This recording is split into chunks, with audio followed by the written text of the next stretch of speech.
What if I told you it wasn't Vecna who created that twisted version of Hawkins inside the Upside Down, but Will Byers himself? And that final shot in the new Season 5 teaser might have just given us our first real clue. Think about it. Will was the first human connection to the Upside Down, the first to step into that nightmare. He was trapped for days, completely alone, terrified, and just trying to stay alive. But what if during that time, the Upside Down actually shaped itself around Will's thoughts? His memories of Hawkins, his secret hideout, Camp Byers, and his everyday life frozen in that exact moment, in that exact place. And there's one tiny detail in that teaser that could completely change how we see this universe. That moment when Will screamed, "Run!" Still one of the most intense scenes in the entire series. You can feel his terror, shaking, gasping, like death itself was inches away. And honestly, he had every reason to be terrified. Will was kidnapped in Season 1, possessed in Season 2.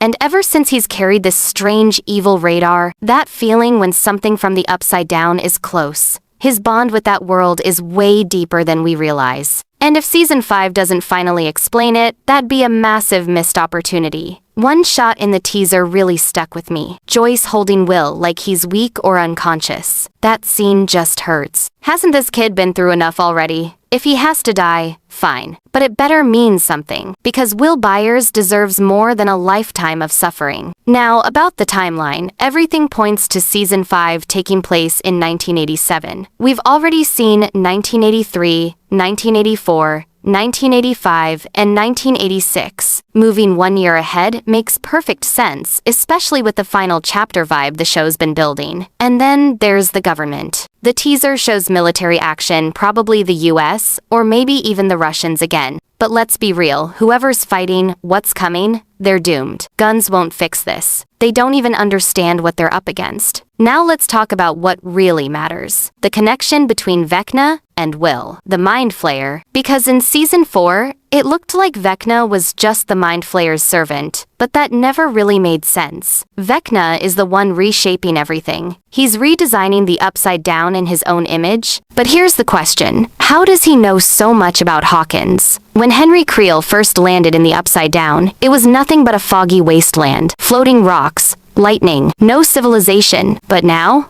it's Hawkins, perfectly frozen on November 6th, 1983, the exact day Will disappeared, which leads us to the theory that actually fits. What if Vecna didn't create the upside-down version of Hawkins? What if Will did? Think about it. Will was the first human to ever make contact with that world. He was alone for days, scared, and trying to survive. What if that psychic reactive environment shaped itself from his mind, his memories, his hideout, and his daily life? Everything preserved like a photo locked on the day he vanished. That would explain why Vecna uses that version of Hawkins to invade the real world. It's not that he loves the town, it's because that's the Hawkins he knows. The Hawkins built from Will's mind. And here's where it gets darker. What if Vecna isn't controlled by the Mind Flayer? What if he is the Mind Flayer? Or at least a manifestation of it. A focused, obsessive version. Remember, the Mind Flayer invades minds. Will in Season 2. Billy and the Flayed in Season 3. Vecna does the same thing, but more personally. He digs into your pain, your trauma, your guilt. They're reflections of each other, two faces of the same monster, and both share one disturbing obsession: spiders. Vecna used to draw them. He admired their structure, their control, and the Mind Flayer? Literally a giant shadow spider. Coincidence? Not a chance. It's far more likely one shaped the other, or they're fragments of the same being. Which leads to the most chilling conclusion of all. The real key to Stranger Things was never 11. It's Will Byers. His mind might be what gave form to the Upside Down. Vecna might be using his memories as a blueprint. His trauma could be the fuel keeping that darkness alive. And if that's true, then destroying Vecna or the Mind Flayer might mean confronting and maybe destroying something inside Will himself.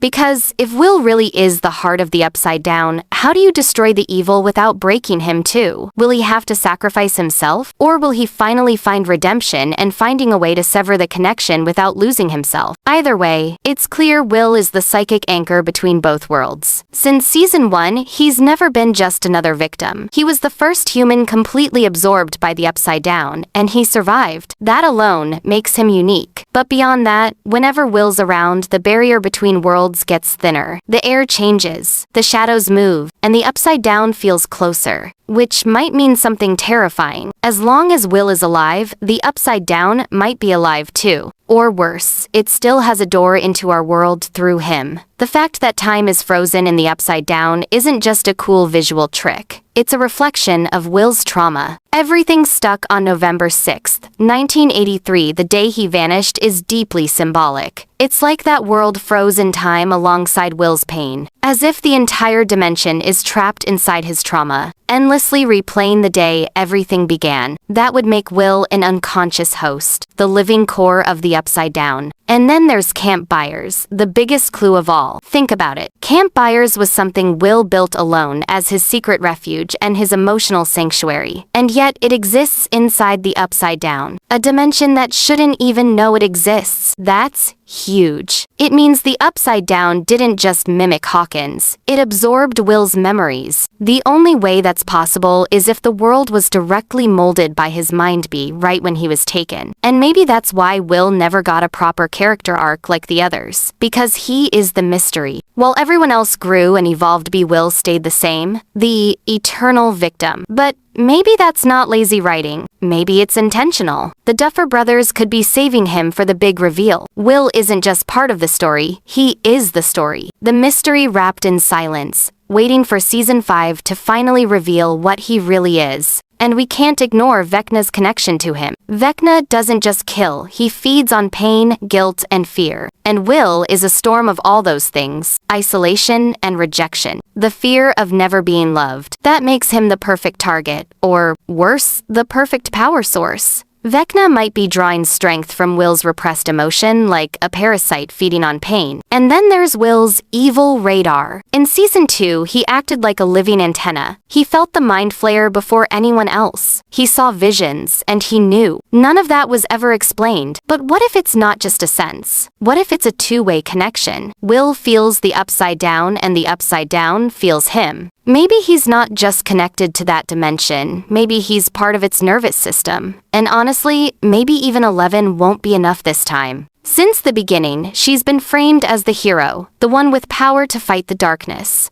But we've seen her limits. If Will's mind really is the source of it all, then not even 11 can win this fight alone. It flips the story upside down. The real savior might not be the one with the visible power, but the one carrying the darkness inside, trying to finally set it free. Because Stranger Things has never been about monsters. It's always been about pain, friendship, and growing up. So the ending can't just be epic. It needs to be emotional. If the finale ends with explosions and armies, it won't hit. The true impact comes if it ends with Will facing his fears and embracing his role, choosing between life and sacrifice to finally erase the upside down. That's how you make an ending that hurts, but in the best way. A conclusion that's not just big, but deeply human. And since we're talking about 11, her connection to Will might be the turning point. Because if both of them are tied to the upside down, she through creation, he through survival. Maybe the key to defeating Vecna is the fusion of their power. Will and 11. Two broken souls trying to rewrite reality from the inside. And beyond all that, Will deserves redemption. He's suffered enough. Nightmare after nightmare, always left behind, never at peace. Giving him the purpose would be the most powerful way to close this story. From the boy who vanished, to the boy who saves everyone. However, it ends one thing's for sure. You can't sideline Will anymore. He's not just part of the story. He is the story. The beginning and maybe the end. But what do you guys think? Do you believe in these theories? Drop your thoughts in the comments. I'd love to hear your take. And if you enjoyed this breakdown, make sure to hit like, subscribe, and turn on notifications so you don't miss the next deep dive.